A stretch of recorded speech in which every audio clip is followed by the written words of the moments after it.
I love my Buick. My name is Rick Kowalczykowski. I love old cars, classics, muscle cars, love them all. It's a 1961 Buick Invicta, also known as the Bubble Top Coupe, and also nicknamed the Banker's Hot Rod. Bankers were maybe right in the middle of that crowd, and they still wanted that little bit of luxury, but with the same or more power. I just decided my next car would be a car built in the year I was born, 1961. I was kind of trying to picture what my parents were seeing and doing and driving in that year.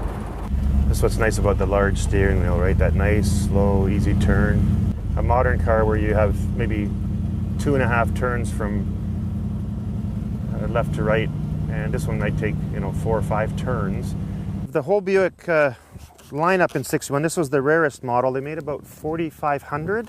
I paid around $6,000 for it. I probably put about that much more into it to get it to this level, and it's appraised around $20,000. Now I've updated my car a little bit with modern wheels and a modern motor for drivability mainly, and then just the comfort of radial tires versus the old bias ply of the 60s, and the safety aspect too. Well, the Buicks originally came with a 401 nailhead motor. Had some issues. It was leaking fluids, and the mileage was already getting up there, and it just felt tired. So one of my winter projects was to install a newer fuel injected Chevy truck motor, 5.3 liter, about 300 horsepower, stock without any changes, and it's great on fuel. The port for the computer is right there, just where it would be on a regular car, called an OBD port for onboard diagnostics. And if I have any engine difficulties or transmission issues, because they're now modern, the engine light will come on, and I can get a code. Things like brake parts, drums, springs, shock absorbers, those are still pretty available, but body panels, body parts, chrome trim, very difficult to come across. So I had to buy an entire car which had some trim parts that I needed, and I think I paid $900 for the whole car in the States. But the most valuable piece was this front dash pad, because they don't reproduce them, and mine was in such rough shape.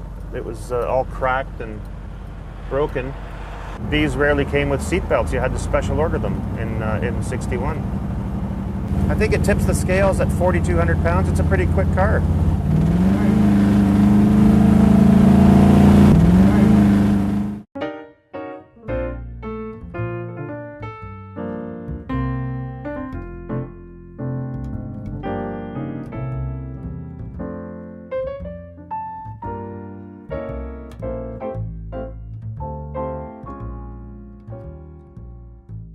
Before you leave, I've got to show you the next project.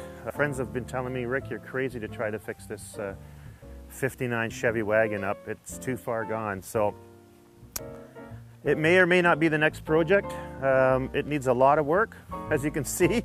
It actually runs and it will drive, but it needs everything. It needs new floors, it needs new interior, it needs some body work, glass installed. It basically needs everything.